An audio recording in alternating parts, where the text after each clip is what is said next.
yang mana dengan limpahan rahmah, taufik, hidayah, bimbingan serta inayah daripada Allah, sehingga ini malam kembali kita bersama-sama bisa hadir kumpul bersilaturahmi di masjid yang mulia yang insya Allah dengan niat kita sama-sama menuntut ilmu agama dengan satu harapan, semoga Allah Subhanahu wa Ta'ala memberikan ilmu yang bermanfaat, memberikan keberkahan dalam apa yang kita lakukan, dan memberikan kepada kita rezeki yang halal, berkah dunia dan akhirat, dan Allah berikan kita semua nanti keturunan anak yang saleh dan salehah, yang pada akhirnya kita semua ditutup dalam keadaan husnul khatimah. Amin ya rabbal alamin. Salawat serta salam tak lupa pula kita haturkan kepada junjungan kita baginda Rasulullah Muhammad sallallahu alaihi wasallam, juga kepada para sahabat Nabi, kerabat Nabi, pengikut-pengikut Nabi dari dulu sampai ini. Guru kita beliau berhalangan hadir karena posisi beliau sedang berada di Sungai Danau. Beliau pun tidak ada juga menyuruh siapa yang menggantikan, tapi menurut ketua masjid lebih baik diisi ala kadarnya. Jadi untuk di sini sekedar diisiakan waktu kita yang insya Allah ma bainal maghrib wal isya mubarakah. Waktu antara maghrib dan isya itu adalah waktu yang sangat berberkah. Waktu itu disebut oleh Rasulullah adalah waktu yang berberkah. Apa arti berkah? Berkah itu ziyadatul khair. Berkah itu artinya orang yang mengisi waktu itu insya Allah akan selalu ditambah-tambah oleh Allah Subhanahu wa Ta'ala kebaikan kepada dirinya. Kalau dia punya harta, hartanya selalu bertambah. Jadi harta yang berberkah selalu bertambah. Apa yang bertambah? Kebaikan dari hartanya. Dia punya umur, kalau dia isi mendapatkan keberkahan itu umur, maka setiap tahun umurnya selalu bertambah kebaikan. Semakin tua semakin tahu lawan akhirat. Semakin tua semakin sadar dengan kekurangan diri. Semakin tua semakin tahu tentang keburukan dan kelakuan-kelakuannya, baik itu yang zahir maupun yang batin. Jadi kalau kita ingin tahu kualitas kita ini di sisi Allah Subhanahu wa Ta'ala, kita bisa lihat apakah di waktu-waktu yang disebutkan Rasulullah SAW, waktu itu yang sangat mubarakah, kita ada di sana atau tidak. Kalau saat ini kita berada di masjid, mengadakan maghrib dan isya, menghidupkan waktu antara maghrib dan isya, itu berarti bahwasanya kita saat ini di sisi Allah adalah dipandang oleh Allah Subhanahu wa Ta'ala dengan pandangan rahmat dan kasih sayang dari Allah. Dipandang oleh Allah Subhanahu wa Ta'ala dengan pandangan kasih sayang dan ampunan oleh Allah Subhanahu wa Ta'ala. Kenapa? Karena kita telah menghidupkan waktu yang disebut oleh Rasulullah yang sangat berberkah. Jadi subuh ya, malam Kamis di Baitul Ardi menuntut ilmu. Kena pulang subuh Kamis di masjid manakah pulang? Ada manakah turun membuka YouTube, ada pulang di situ pengajian. Ringkas kata, kalau kita mau mengisi waktu yang berberkah, disitulah kualitas hidup kita di sisi Allah. Makanya dalam orang-orang saleh menyebutkan ciri Allah Subhanahu wa Ta'ala itu berpaling dari seorang hamba. Allah pun ada ketujuh lawan hamba itu ada cirinya. Nah kita lihat sama-sama. Ada ciri ciri seseorang itu yang tidak disukai Allah atau ini tuh kada dicintai, kada dikagumi oleh Allah, ada cirinya. Cirinya apa yuk? Di saat-saat waktu yang mulia-mulia, orang tersebut tidak ada di sana. Ada waktu mulia antara maghrib dan isya diitihi, kada dasitin. Ada waktu yang mulai antara mulia antara subuh sampai siang, jam 6 waktu sholat isra diitihi kada dua sidin. Nah ini menandakan saat itu kita tidak dikatui oleh Allah. Saat itu kita tidak disenangi oleh Allah Subhanahu wa ta'ala. Tapi sebaliknya, bila antara maghrib dan isya kita ada yang menghidupkan waktu di situ dengan ibadah, baik itu dengan majelis ilmu, baik itu dengan membaca Al-Quran, membaca sholawat, sholat sunnah, dan kebaikan-kebaikan lainnya, maka itu menunjukkan bahwa saat itu Allah Subhanahu wa ta'ala sangat kasih dan sayang kepada kita. Mudah kita tahu istiqomah seperti ini sampai kita meninggal. Amin ya rabbal alamin. Ini Pak nikmat yang besar.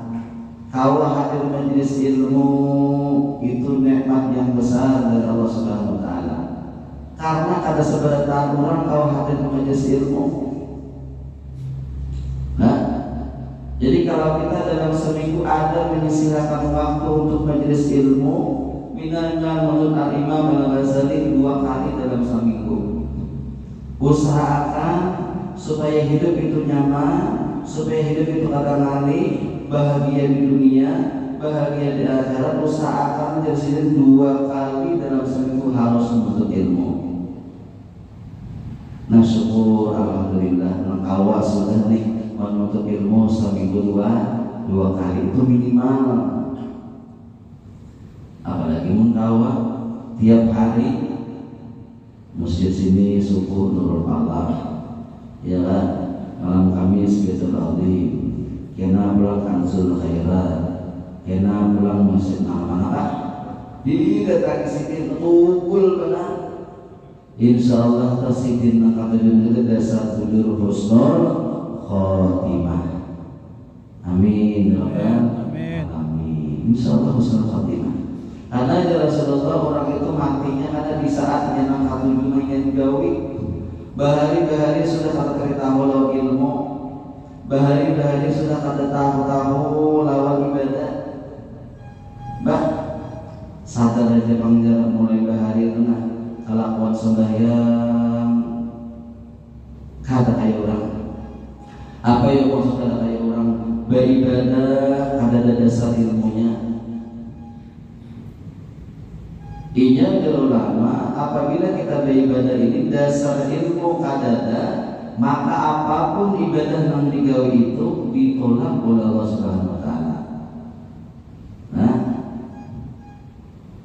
sembahyang tapi seumur hidup kada suah mau menuntut ilmu tentang sembahyang. Kayak apa aja banyaknya sembahyang, maka sembahyang namanya gawe itu kada bakal diterima oleh Allah. Karena syarat diterimanya ibadah yaitu wajib dengan ilmu. Nah puluhan tahun sembahyang kada kayak orang, artinya kada dengan ilmu. Wah ini sadar saudara, astagfirullahaladzim, mau menuntut ilmu, mau badadangan. Ini kan bila mau menuntut ilmu, mau badadangan, insya Allah mau aja baik, mau bagus, mau berubah kekuatan asal, mau badadangan, asal mau menuntut ilmu. Nah sadar sudah ini lalu pukul menuntut ilmu. Nah kata bulan menuntut ilmunya itu tadi, nah insya Allah napa-napa keburukan dahulu dihapuskan oleh Allah Subhanahu wa ta'ala dengan sebab ini mau menuntut ilmu. Nah mudah-mudahan kau istiqamah sampai ke mati lah. Amin. Kita akan menuntut ilmu sampai ke mati biar. Amin ya Allah.